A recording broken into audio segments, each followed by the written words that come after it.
Yan guys ha, alas 11 in punto.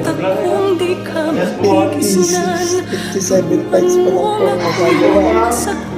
Kami merong 120 fights ngayong araw na to.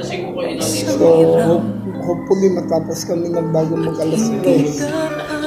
Ang kasunod po nito na post-fight derby, September 13 with allowance pa rin po yun.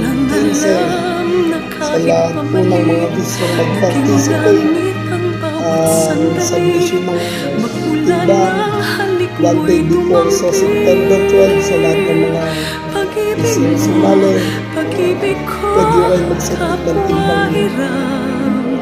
So see you on September 13 guys. Maraming salamat sa mga nag-participate today. Salamat po.